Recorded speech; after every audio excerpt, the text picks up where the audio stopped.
أشهد أن لا إله إلا الله وحده لا شريك له وأشهد أن محمدا عبده ورسوله أما بعد فأعوذ بالله من الشيطان الرجيم بسم الله الرحمن الرحيم الحمد لله رب العالمين الرحمن الرحيم مالك يوم الدين إياك نعبد وإياك نستعين اهدنا الصراط المستقيم صراط الذين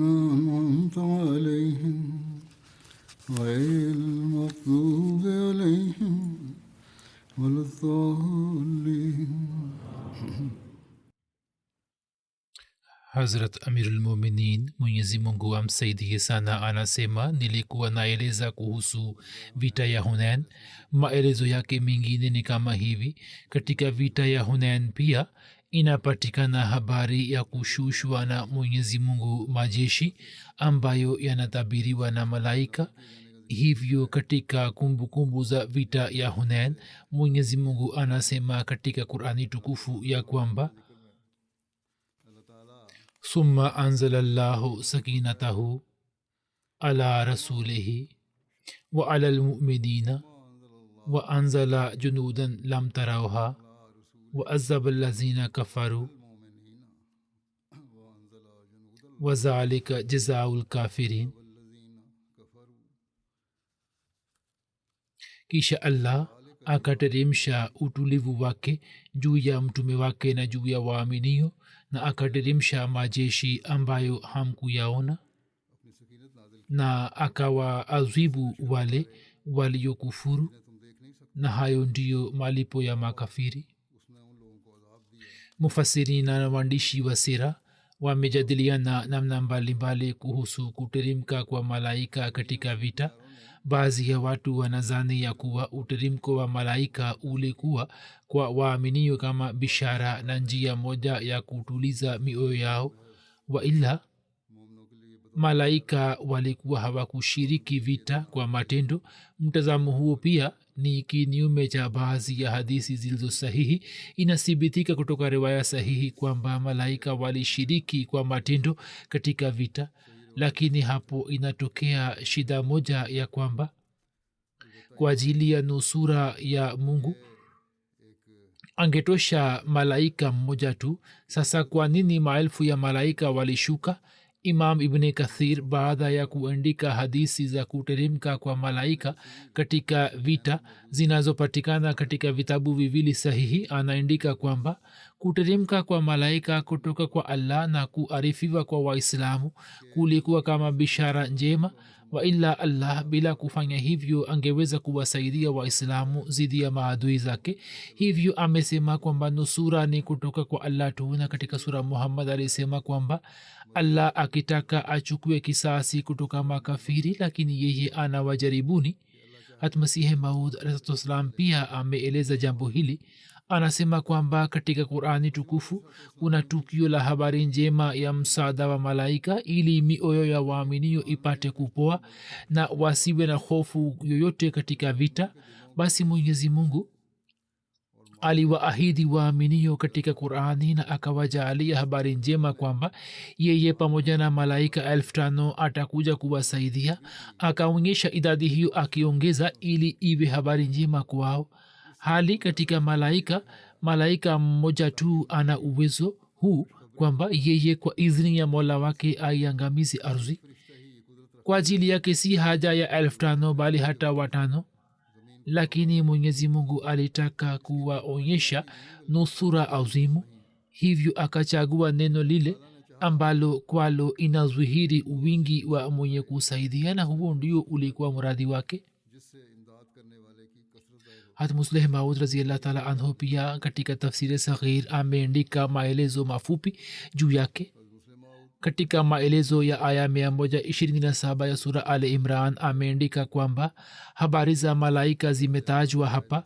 sababu yake ni kwamba kwa kupokea habari njema katika ruya au njozi, hima ya binadamu inaongezeka. waila muradi halisi ilikuwa ndiyo hii kwamba mungu atawasaidia, yaani hiyo pia ilikuwa imezwihiri kiruya. kisha anasema sehemu nyingine kwamba kumbukeni vizuri kuwa mtu akiwa tayari kufa hakuna awezaye kumfisha. jumuiya ya manabii ndiyo yenye kukubali mauti kwa moyo wa kweli. kisha yupo awezaye kuifisha? la hasha. njia halisi ya kufikia maisha ya kudumu ndiyo hii kwamba mtu kwa ajili ya mungu akubali mauti, na mtu anaposimama kwa nia hiyo, malaika wa mwenyezi mungu wanasimama kwa ajili ya kumhuisha, kana kwamba inaanza kupiga mwereka. mtu anatumia nguvu ili apate mauti katika njia ya allah, lakini malaika wanatumia nguvu ya kumweka kuwa hai. mja wa mungu anaposema kwamba mimi natamani kufa kwa ajili ya mungu, malaika wote wa mungu wanasema kwamba sisi hatutakuacha ufe, na mwishowe malaika ndio washindao. mja anataka kufa na kwa ajili yake anajiingiza katika hali ambazo natija yake inakuwa mauti, lakini yeye hafi. angalieni tukio la Hunain. maadui wakishambulia waliposonga mbele, wakati ule watu 12 tu walikuwepo kwa mtume sallallahu alaihi wasallam, na wengine wote kwa sababu ya urushaji wa mishale wa maadui walikuwa wamesambaratika. wakati ule Abbas akasema, huzur, sogea nyuma kidogo, lakini mtume sallallahu alaihi wasallam akasukuma mbele kipando chake na akienda mbele akasema, ana nabiyu la kazib, ana ibn abdul muttalib, mimi ni nabii mkweli wa mwenyezi mungu, kivipi naweza kurudi nyuma? hiyo ilikuwa neno ambalo likimsahulisha ubinadamu, lilikuwa lenye kumleta mbele ya mungu dhidi ya warusha mishale 4,000. mtu mmoja anasema, mimi siwezi kuacha mahala pangu. huyo si mtu bali alikuwa ananena mungu. wakati ule mtume sallallahu alaihi wasallam akasema ya kwamba ana ibn abdul muttalib, mimi ni binadamu tu. basi mtume mtukufu sallallahu alaihi wasallam alipotamka ya kwamba mimi nataka kufa katika njia ya mungu, malaika wa mungu wakashuka na kushindwa kwa Hunain kukabadilika katika kushinda, na mtume akiwa mshindi akarejea kutoka medani ya vita. kushindwa kwa adui na kuhusu kukimbia kwao, maelezo haya yamekwisha elezwa tayari, ya kwamba mtume sallallahu alaihi wasallam alipowaita ansar nao wakarejea, na kisha wakaanza kupigana kwa jaziba sana. pamoja na hayo, mtume sallallahu alaihi wasallam akaomba dua, na kwa mkono wake akawarushia makafiri gao la changarawe, ambayo natija yake ikawa hivi kwamba banu hawazan ambao walikuwa nadai kwamba hadi leo muhammad sallallahu alaihi wasallam hajawahi kupigana na kaumu ya wapiganaji, akipigana nasi sisi tutamwambia kwamba vita ni kitu gani, na ambao kwa hakika lilikuwa kabila moja lenye nguvu katika makabila ya Uarabuni.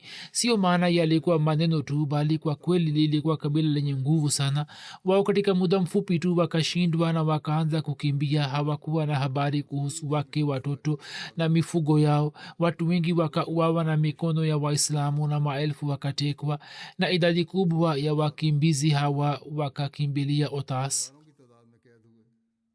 katika vita hii mamia ya watu wa Hawazan waliuawa, hata Abu Talha akawaua washirikina 20.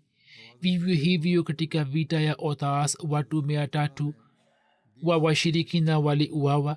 licha ya kukimbia kwa Hawazan,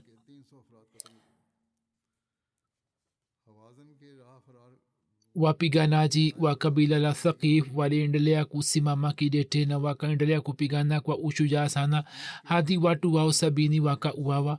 mtu wao wa mwisho mwenye bendera alikuwa Uthman bin Abdullah. yeye alipouawa, kisha Thaqif pia wakakimbia.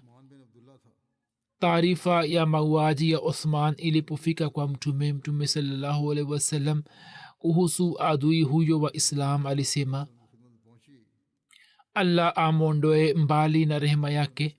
Huyo alikuwa na ubaguzi na Quraishi, hali akamwombea hat Abdullah bin Abi Umayya aliyekuwa muaji wake dua ya rehema, na hat Abdullah akasema kwamba mimi natumai ya kuwa Mwenyezi Mungu katika hali hiyo hiyo atanijalia shahada. Basi yeye akapata kifo cha kishahidi katika siku za kuzingirwa kwa Taif. Sawa na riwaya zingine, hat Ali alikuwa amemua mtu huyo wa mwisho mwenye bendera, yani Uthman bin Abdullah, lakini hiyo si sahihi. Katika vita hii maswahaba wanne waliuawa shahidi. Majina yao ni kama haya: mwana wa hat Ayman bin Ubaid. Huyo ni Ayman ambaye alikuwa mwenye kumlea mtume sallallahu alaihi wasallam. Suraqa bin Haris, huyo alikuwa sahaba Ansari. Mwanaye Harisa bin Suraqa alikuwa ameuawa shahidi katika vita ya Badr. Yazid bin Zama alikuwa mwenye kutangulia kusilimu, na katika zama ya ujahilia pia alikuwa na daraja na cheo kwa Makuraishi.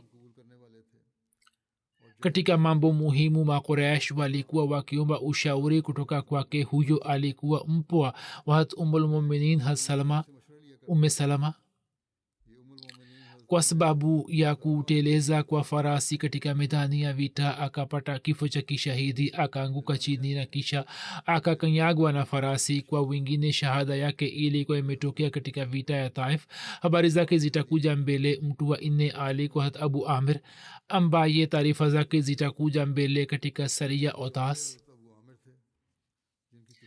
Hat Aiz anasimulia ya kwamba katika vita ya Hunain mshale moja ulikuja kupiga paji langu na damu ikaanza kutoka uso wangu na kumwagika juu ya kifua changu. Mtume akapapasa mkono wake juu ya uso wangu hadi kifua changu, na mwenyewe akasafisha damu yangu, na damu wakati ule ule ikakatika. Kisha akaniombea dua. Baadhi wenye kusimulia wanasema pia ya kwamba mkono ambao mtume sallallahu alaihi wasallam alikuwa amepapasa, alama za mkono wake mtukufu zikabaki juu ya mwili wake. Baadaye Khalid bin Walid ambaye alikuwa amiri wa kikundi kimoja cha wapanda farasi, yeye mwanzoni mwa vita alikuwa ameshapata majeraha, imeshaelezwa tayari, alikuwa ameanguka chini jeshi lilipotawanika. Mtu mmoja anasimulia kwamba makafiri waliposhindwa na Waislamu wakarejea katika mahema yao. Mimi nikamwona mtume sallallahu alaihi wasallam alikuwa akitembea kwa watu, na alikuwa anasema kwamba nani atanifikisha kwa Khalid bin Walid. Alipofika kwa Khalid bin Walid, Khalid alikuwa ameegemea kiti kinachowekwa juu ya ngamia. Huzur sallallahu alaihi wasallam akaketi karibu na Khalid na akaweka mate juu ya jeraha lake, na Khalid akapona. Pamoja naye hat Abdullah bin Abi Aufa, hat Abu Bakr Siddiq, hat Umar, hat Uthman na hat Ali pia walikuwa wamepata majeraha.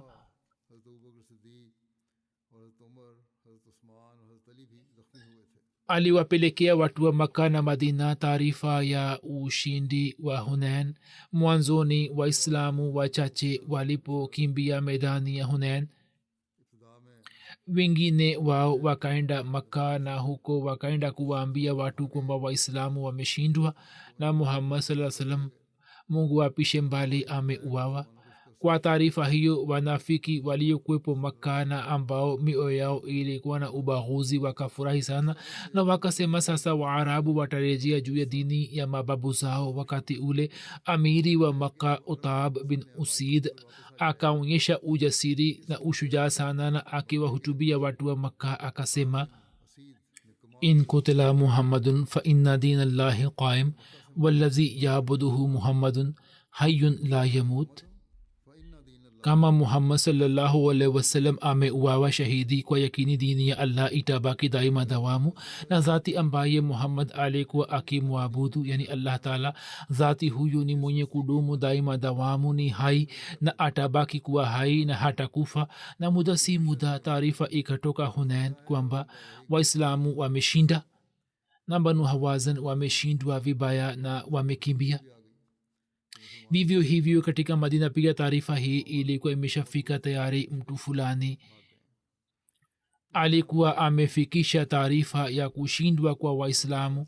hapo mtume akamtuma hat nahik bin aus na taarifa ya ushindi. anasimulia kwamba niliondoka jioni, njiani nikawakuta watu wakiongea kwamba jeshi la muhammad limekabiliana na hali mbaya ya kushindwa, hali ambayo haijawahi kutokea kabla, na jeshi la malik bin auf limeshinda jeshi la muhammad. nikasema kwamba huo ni uongo mtupu, bali allah amemjalia nabii wake ushindi na amempa wanawake na watoto wao kama mateka. anasema nikitoa taarifa hiyo nikafika madina katika siku 3, na kabla yake sikuwahi kusafiri hivi, yani nikaendelea kusafiri kwa mwendo kasi. kisha nikifika madina nikatangaza kwa watu kwamba muhammad sallallahu alaihi wasallam kwa fadhili ya mwenyezi mungu yu mzima na waislamu wamejaaliwa ushindi mkubwa sana. na nilipotoka huko waislamu walikuwa wameshakusanya mali ya ghanima na wengine walikuwa wanakusanya mali ya ghanima.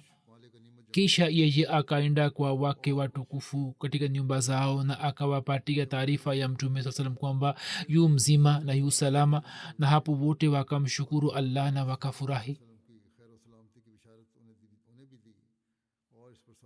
kiongozi wa banu hawazan malik bin auf ambaye alikuwa amekimbia maidani kwa shida sana, yeye na wenzake wakasimama juu ya mlima moja.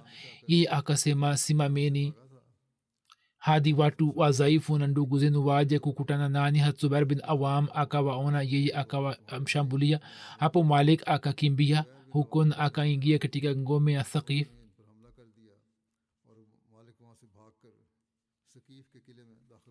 muhallam bin yasama kuumua kwake mtu mmoja na tukio la diyat yake, maelezo yake yameelezwa hivi kabla ya kueleza ushindi wa makka. nilikuwa nimeeleza katika hutuba moja kuhusu saria izm, na nilikuwa nimeeleza habari hizi katika hutuba ile ya kwamba sahaba moja muhallam bin yasama akaamua mtu moja ambaye akitembea karibu yake alikuwa ametamka assalamu alaikum, lakini sahaba huyo akaamua. kuhusu tukio hilo kuna maelezo yake mengine ya ziada ambayo yanasimuliwa hivi kwamba baada ya vita vya hunain mtume sallallahu alaihi wasallam alipokuwa karibu ya kuondoka kwa ajili ya vita vya taif, siku moja baada ya swala ya azuhuri akaketi chini ya mti moja. uyana bin hisan akainuka, yeye akaomba kisasi cha mauaji ya amr bin izbat ashaji. pamoja naye akasimama akra bin habis, nia yake ilikuwa ni kumsalimisha muhallam bin yasama. wote wawili wakaanza kujadiliana mbele ya mtume. uyana akasema, ya rasulallah, wallahi mimi sitamwacha muwaji huyo, nitaangusha juu ya kina mama zao mlima wa ghamu kama vile yeye alikuwa ameangusha juu ya kina mama zetu. mtume akasema kwamba pokea diyat, ngamia 50 chukua sasa hivi na ngamia 50 nitakupa ukifika madina. lakini uyana akakataa kupokea diyat. kwa vyote vile baada ya maongezi ya muda wao wakakubali kupokea diyat. muaji muhallam alikuwa amesimama kando. yeye alikuwa amekuja kwa kujiandaa kulipa kisasi akizani kwamba sasa atakufa. baada ya hukumu ya kulipa diyat kutolewa, muhallam akaja kukaa kwa mtume saa salam. machozi yalikuwa yanatoka kutoka macho yake. akasema kwamba jambo ambalo limekufikia, mimi natubu kwa allah kuhusu hilo, wewe pia niombe dua ya maghufira.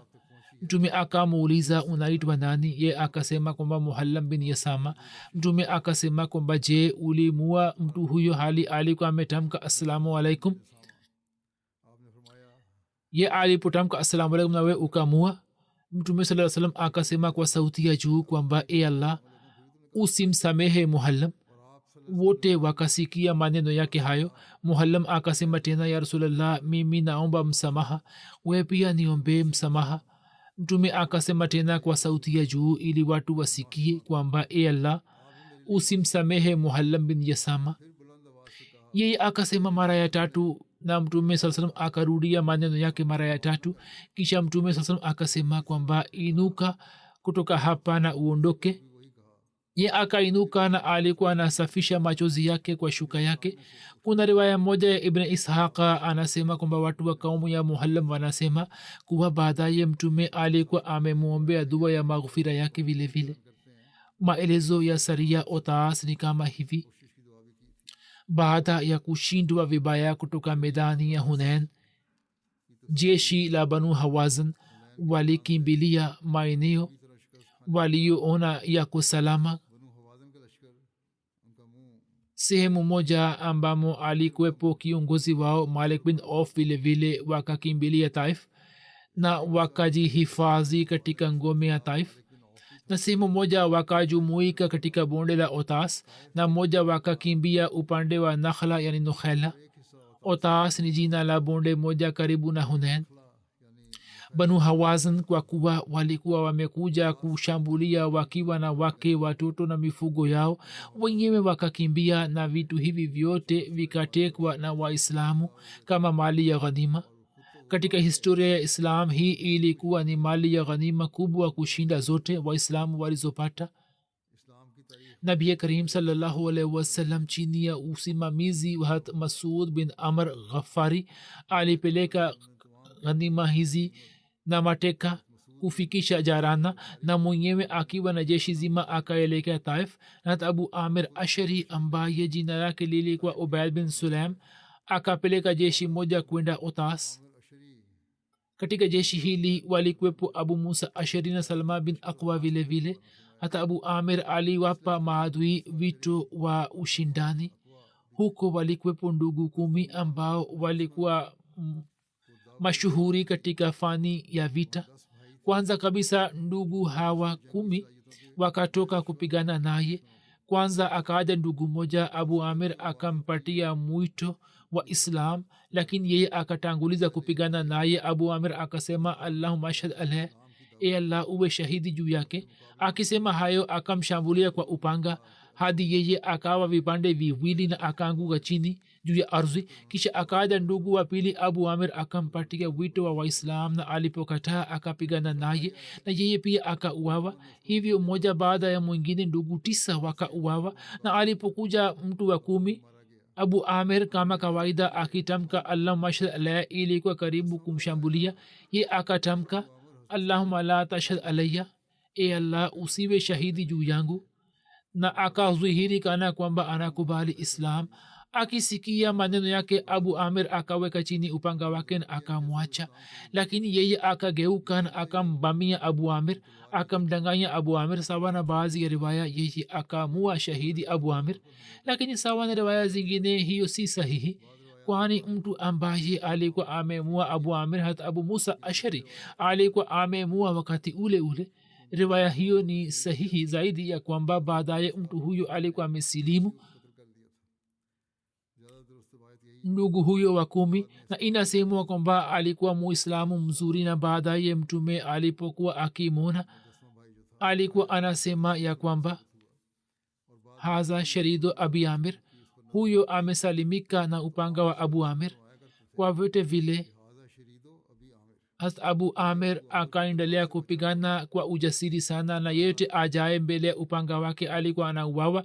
Mwishowe vijana wawili wa Harith Jushmi, Ala na Ofa, wakamrushia mishale mingi, na mshale moja ukaenda kupiga kifua chake na mwingine goti lake. Sawa na baadhi riwaya, mwenye kurusha mshale alikuwa Salma mtoto wa Durayad bin Sima.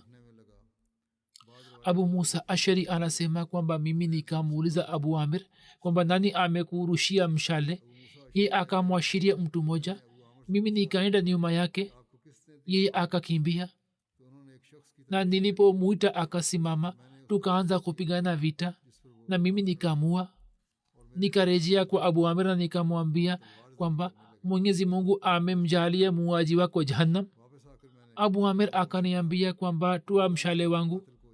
Mshale ulikuwa kwenye mwili wake. Anasema nilipotoa mshale ule, maji yakatoka kutoka jeraha lake, na nilijua kwamba jeraha ni zito na sugu na hakuna tumaini la kunusurika kwake. Abu Musa Ashari anasema kwamba Abu Amir akaniambia kwamba ufikishe salamu yangu kwa nabii karim sallallahu alaihi wasallam na umombe mtume sallallahu alaihi wasallam kwamba aniombee dua ya maghfira na msamaha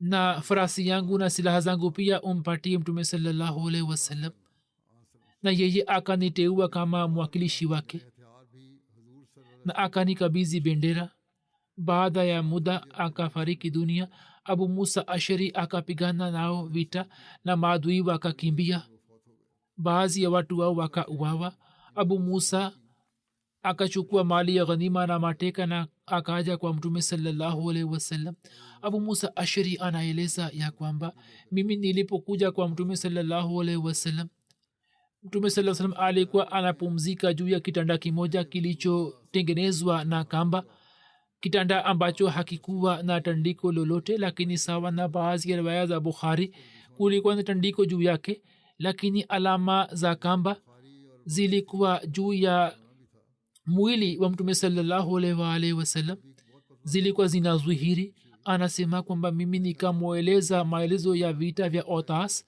na pia nikamwambia kuhusu kifo cha kishahidi cha abu amir na nikamwomba amwombee dua hapo mtume sallallahu alaihi wasallam akaagiza maji na akatawaza na kisha akainua mikono yake na akasema kwamba allahumma gfir li ubaid abi amir allahumma ajal يوم القيامة فوق كثير من خلقك من الناس اے اللہ umghofirie abu amir umsamehe ewe allah siku ya kiama umpatie daraja kubwa sana katika watu wako abu musa ashari anasema kwamba mimi nikasema ewe mtume wa allah ufanye dua kwa ajili ya maghfira yangu vile vile hapo mtume sallallahu alaihi wasallam akifanya dua akasema allahumma aghfir li abdillah ibn qais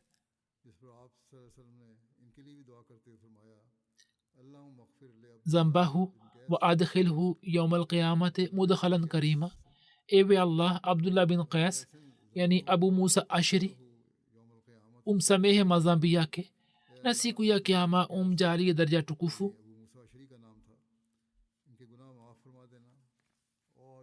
kisha kuna habari za saria tufail bin amr dosi iliyokwenda upande wa zulkafain hii ilitokea mwezi wa shawal mwaka wa 8 hijria mtume sallallahu alaihi wasallam alipokuwa karibu kuondoka kwenda taif kutoka hunain mtume sallallahu alaihi wasallam akampeleka tufail dosi ili kuangusha sanamu la zulkafain tufail alitokana na kabila la dos na alikuwa mshairi mashuhuri wa kaumu yake yeye katika zama ya makka alikuwa amekuja kumtembelea mtume sallallahu alaihi wasallam wakati ule ule alikuwa amesilimu inasemwa ya kwamba baada ya vita vya hunain yeye akaja kumwomba mtume sallallahu alaihi wasallam kwamba yeye apelekwe atumwe ili kubomua sanamu la zulkafain mtume sallallahu alaihi wasallam akamteua kiongozi wa safari hii na akamsihi kwamba usambaze salamu kwa wingi uwalishe watu chakula sio kwamba uwaache katika hali ya njaa na uwe na haya mbele ya mwenyezi mungu kama vile mtu mwenye heshima anavyokuwa na haya mbele ya watu wa nyumba yake na ukitenda kosa lolote basi ufanye mema kwani mema hufuta mazwambi kisha alisema kwamba uchukue watu wa kaumu yako pamoja nawe na ukimaliza kazi hii uende taif hivyo hatufail akachukua watu 400 wa kaumu yake na akaenda kuteketeza sanamu lile lililotengenezwa na ubao na akasoma shairi kwamba ewe zulkafain sikia mimi si miongoni mwa wale wanaokuabudu wewe kwani umetengenezwa saizi ilhali sisi tuliumbwa kabla ya kuumbwa kwako angalia kwamba mimi nimejaza mwili wako wote katika cheche za moto baada ya kumaliza kazi hii kwa mafanikio akarejea taif mtume alikuwa amefika taif na siku 4 zilikuwa zimpita juu yake hatufail akaja na watu 400 pamoja naye na kwa mujibu wa zama zile akaja na manati na dubaba minjik ni manati ambayo kwa kutumia mawe mazito mazito yanarushwa inafanana na mzinga na dubaba ilikuwa boksi moja madhubuti ya ubao. Kama vile siku hizi kuna magari yenye silaha, katika zama zile watu wakiingia ndani yake walikuwa wanafika kwenye ukuta wa ngome na walikuwa wanajisalimisha na maadui na kutoboa ukuta. silaha hizi zilitumika katika vita vya Taif kwa mara ya kwanza. Vita vya Taif ilitokea Shawal mwaka wa 8 Hijria, na Taif inapatikana upande wa mashariki wa Makka. Ilikuwa na umbali wa takriban kilomita 90. Taif ilikuwa sehemu imara sana, inaitwa Taif kwani kulikuwa na kuta pande zote nne ili kuhifadhi. Hapo kabila la Thaqif walikuwa wanaishi, walikuwa shujaa sana katika nchi nzima, walikuwa sifa ya kipekee. Urwa bin Masud aliyekuwa kiongozi wa hapa alikuwa amemoa binti wa Abu Sufyan. Makafiri wa Makka walikuwa wanasema kwamba Quran kama ingeshuka juu ya viongozi wa Makka na Taif. Watu wa hapa walikuwa mahiri katika fani ya vita. Walikuwa wanasema kwamba Qurani ingetakiwa kushuka juu ya mtu mkubwa, na watu wakubwa wanaishi katika mahala hapa pawili. Kulikuwa na ngome moja madhubuti hapa. Watu wa mji wakakusanya chakula cha mwaka mzima na wakaweka mahiri wa warusha mishale pande zote nne. Vita hii ni endelevu ya vita vya Hunain, kwani watu walioshindwa katika vita vya Hunain, watu wa Hawazan na Thaqif pamoja na kiongozi wao Malik bin Auf Nasri, walikuwa wamekuja Taif na kisha wakajihifadhi kwenye ngome yake. Hivyo Mtume SAW baada ya vita vya Hunain akapeleka mali ya ghanima na mateka zaidi ya 6,000 wajakazi na watumwa katika maeneo ya Jarana, na mwenyewe akafika Taif. Jarana pia ilikuwa kisima karibu na Makka katika njia ya Makka na Taif. Umbali wake ulikuwa takriban maili 17. Mtume akamteua Budal bin Warqa au Hatmasud bin Amr Ghafari kama msimamizi wa mali ya ghanima. Chini ya uongozi wa Khalid bin Walid akapeleka kikundi cha wanajeshi 1,000 kwenda mbele. Wao wakafika huko na wakajaribu kuongea na watu wa ngome, lakini watu wa ngome hawakukubali kuongea nao. Baada ya kumpeleka Khalid bin Walid, Mtume SAW mwenyewe pia akaelekea Taif. Wajuzi wa njia walikuwa pamoja nao, wakaendelea kutembea mbele ya wanajeshi. Njiani kulikuwa na ngome moja ya Malik bin Auf, kiongozi wa wanajeshi wa Hunain. Mtume akawauliza maswahaba kwamba nani anaishi humo, akaambiwa kwamba hakuna mtu anaishi humo. Hapo Mtume akatoa amri ya kubomwa, kisha akaendeleza safari yake na akafika Taif, na kisha akazingira ngome ya Taif. Watu wa Taif walikuwa wamejiandaa kwa ajili ya vita hii kwa muda mrefu. Walifanya ukarabati wa ngome na wakakusanya chakula cha mwaka mzima, na baada ya kushindwa vibaya kutoka midani ya Hunain, watu wote walioweza kukimbia wakakimbia na wakaja kujihifadhi katika ngome hii na wakafunga milango ya ngome. Mtume sallallahu alaihi wasallam mwanzoni akapiga kambi karibu na Taif katika mahala palipo wazi. Jeshi lilikuwa bado halikukaa vizuri, ndipo kutoka ngome warusha mishale wakaanza kuwarushia Waislamu mishale na wakawajeruhi wengi.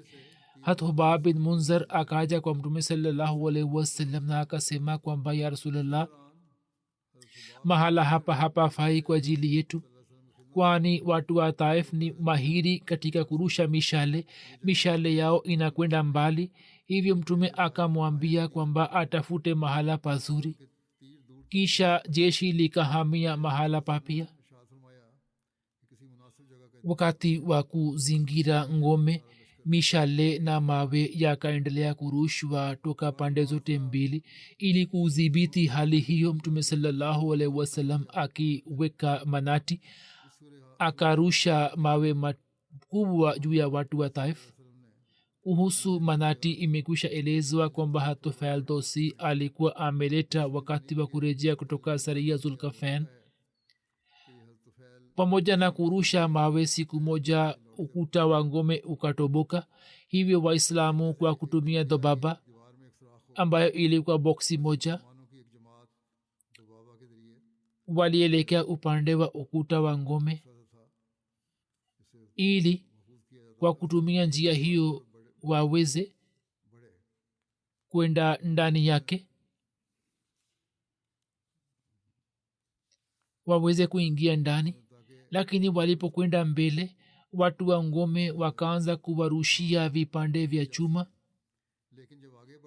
Katika dhobaba kwa kuwa ngozi pia inatumika, hivyo dhobaba ikashika moto na waislamu wakalazimika kuacha dhobaba. Na walipotoka nje, watu wa Taif wakaanza kuwarushia mishale na wengi wao wakawaua. Katika muda huo safari moja Mtume sallallahu alaihi wasallam akatoa amri ya kukata bustani za zabibu za watu wa Taif. Ninafikiri hiyo ilikuwa ni njia ya mwisho ambayo atakuwa ameitumia kwa ajili ya kuwaogopesha, kwani baadaye alikuwa amesitisha amri hii. Mwanzoni watu wa ngome walisema kwamba kama mnaunguza bustani zetu muunguze tu, hamwezi kuondoka na udongo na maji yetu.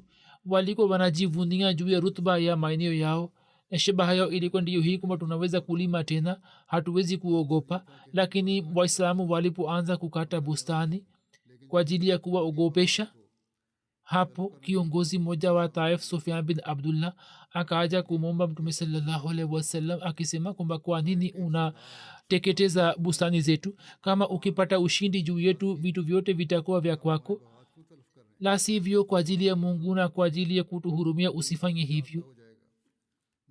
Akaja kumwomba Mtume sallallahu alaihi wasallam kwamba kwa ajili ya Mungu utuhurumie, ufanye hisani juu yetu. Watu wa Quraish wa Makka walikuwa na uhusiano mkubwa na watu wa Taif, hata kama zisinge kwepo. Mfano mwema wa Mtume sallallahu alaihi wasallam ulikuwa ndio huu kwamba alikuwa hatumi ukali. Hivyo juu ya ombi la Sufyan, Mtume sallallahu alaihi wasallam akaacha bustani zao na hakukata. Mtume sallallahu alaihi wasallam na maswahaba wakaendelea kubaki nusu ya mwezi au zaidi yake ili kupigana na watu wa Taif. Lakini watu wa Taif walikuwa wameshapata haiba ya kushindwa katika vita vya Hunain. Wao wakaendelea kupigana wakiwa ndani ya ngome, lakini hawakutoka nje. Hakuna mtu yote ambaye akatoka nje na kupigana na Waislamu. Khalid bin Walid akitoka kwenye medani akawapatia mashujaa wa Thaqif changamoto na akawaita, lakini hakuna yote aliyekuja kuitikia wito wake, mpaka kiongozi wa Thaqif Abd Yalil akasema na akamwita hat Khalid kwa sauti ya juu, akasema kwamba hakuna yote atakaye kuja kupigana nawe. Sisi tupo salama katika ngome yetu na sisi tuna chakula cha kutosha kwa mwaka mzima, hatuna wasiwasi yoyote. Katika muda huo Yazid bin Zama akajaribu kuongea na watu wa ngome akisema kwamba kama mnanipa uhifadhi nataka kuongea nani, munipatie dhamana kwamba hamtanipatia madhara, mimi nataka kuja kama mbalozi. Wao wakasema kwamba sawa, tunakupa amani. Ye akaenda karibu na ngome, lakini wao wakavunja ahadi na wakaanza kumrushia mshale na yeye akauawa shahidi. Huyu alikuwa mtu wa kwanza kuuawa katika vita hii. Alikuwa mpwa wa Umm Salama Ummul Mu'minin, na mtu mwenye kumua alikuwa Huzair bin Abi Salt. Yeye baada ya kumua akatoka kwa kibri kutoka ngome, na wazo lake lilikuwa hili kwamba Waislamu watakuwa wameshapata hofu na hawataweza kufanya chochote. Lakini alipotoka nje ya mlango wa ngome, ndugu wa Yazid bin Zama, Yaqub bin Zama, ambaye alikuwa amejificha karibu na mlango wa ngome, yeye akamkamata na akamleta kwa Mtume sallallahu alaihi wasallam na akasema kwamba ya Rasulullah, huyu ni muaji wa ndugu yangu. Hiyo yeye akauawa kama kisasi. Maelezo yake bado yanaendelea, inshallah nitaeleza katika siku za usoni. Baada ya swala ya Ijumaa nitasalisha jabili ghaibu. marehemu wa kwanza ni daktari Sayyid Shahab Ahmad Saheb ambaye siku hizi alikuwa anaishi Canada. Kimsingi alikuwa mtu wa India. Siku za nyuma akiwa na umri miaka 96 alifariki dunia. Inna lillahi wa inna ilaihi rajiun. Marehemu alikuwa musi. Ana mwana mmoja na mabinti watatu na pia ana wajukuu zake. Yeye alikuwa mjukuu wa Sayyid Irada Hussain Saheb radhiyallahu anhu, sahaba wa Masihi Maud wa jimbo Bihar. Alifanya MSc kutoka chuo cha Aligarh University, Muslim University katika saikolojia. Kisha akafanya MA kutoka University Muzaffarpur. Kisha kutoka chuo cha Glasgow akapata shahada ya uzamivu katika mada hiyo hiyo. mwaka 1968 kwa amri ya Khalifa al-Masih al-Thalith rahimahullah taala akahamia Canada na akaendelea kufundisha katika chuo mada hiyo ya saikolojia. Kwa miaka 9 akaendelea kutoa huduma kama clinical psychologist. Marehemu katika nyakati mbalimbali akapata bahati ya kutoa huduma za kijamaati nchini Canada na India. Akaendelea kuwa mwenyekiti rais wa Jamaat Saskatoon. Aliwahi kupata bahati ya kuitumikia jamaat kama katibu wa mahubiri.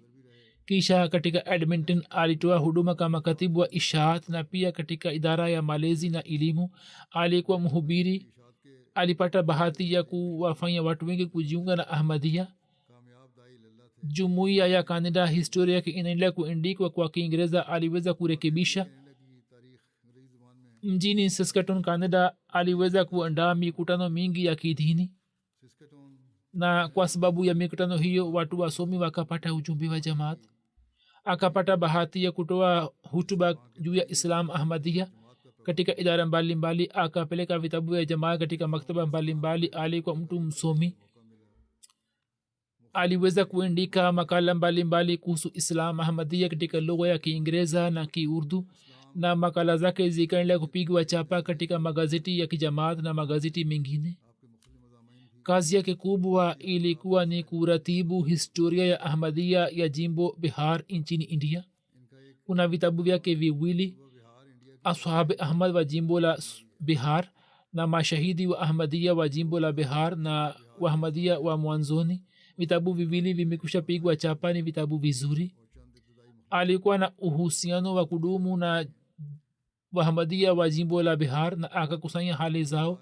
Kitabu chake cha 3 Ahmadiyya katika jimbo la Bihar kimekwisha kamilika, ni katika lugha ya Kiingereza.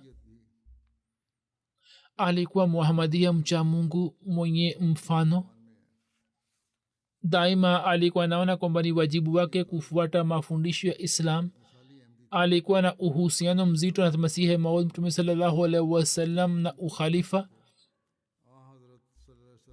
Mwana wake Sayyid Mubarak anasema kwamba maisha yake yote yalikuwa na shabaha moja tu, ambayo ndiyo hii kwamba apate ridhaa ya Mwenyezi Mungu.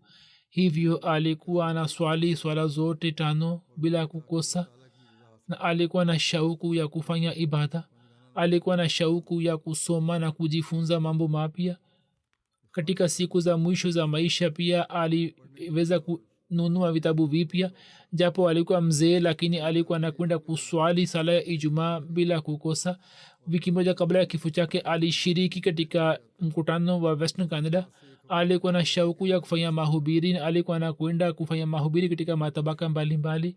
Kwenye kila swala alikuwa anamwomba khalifa wa zama amuongoze. Alikuwa ananiandikia barua, alikuwa ananitumia vitabu vyake vile vile. Katika kulipa michango daima alikuwa kwenye mstari wa mbele.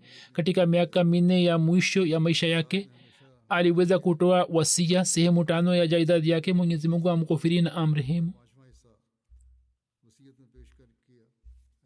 Marehemu anayefuata ni Mubarak Khokar Saheb wa Lahore, ambaye alikuwa mwana wa Inshallah Khokar Saheb.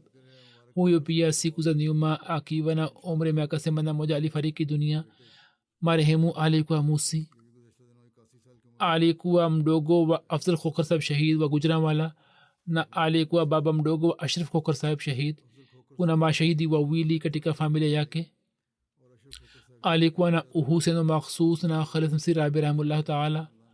Yeye ndiye aliyefungisha ndoa yake. na alikuwa na uhusiano wa karibu naye hata kabla ya ukhalifa vile vile. kwa idhni ya khalid sirabi rahimahullah taala alianzisha biashara yake katika mji wa karachi na biashara yake ikapata maendeleo makubwa sana. hakukabiziwa huduma yoyote makhsus ya kijamaati yani wazifa vovote, lakini kila alipoitwa kwa ajili ya huduma ya kijamaat alikuwa anahudhuria mara moja. alikuwa na uhusiano imara na jamaat na ukhalifa. alikuwa mtu wa watu mpole na alikuwa mwenye kuhisi machungu ya watu na alikuwa anafanya juhudi ya kuondoa.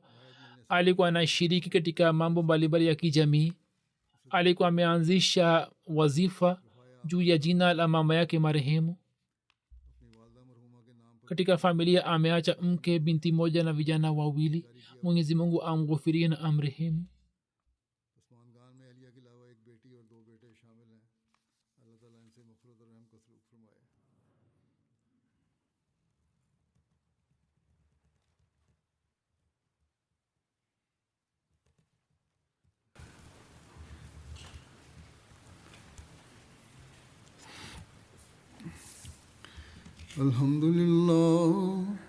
الحمد لله نحمده ونستعينه ونستغفره ونؤمن به ونتوكل عليه ونعوذ بالله من شرور أنفسنا ومن سيئات أعمالنا. من يهده الله فلا مضل له ومن يضلل فلا هادي له. ونشهد أن لا إله إلا الله ونشهد أن محمدا عبده ورسوله. عباد الله رحمكم الله إن الله يأمر بالعدل والإحسان وإيتاء ذي القربى وينهى عن الفحشاء والمنكر والبغي يعظكم لعلكم تذكرون. اذكروا الله يذكركم وادعوه يستجب لكم ولذكر الله أكبر.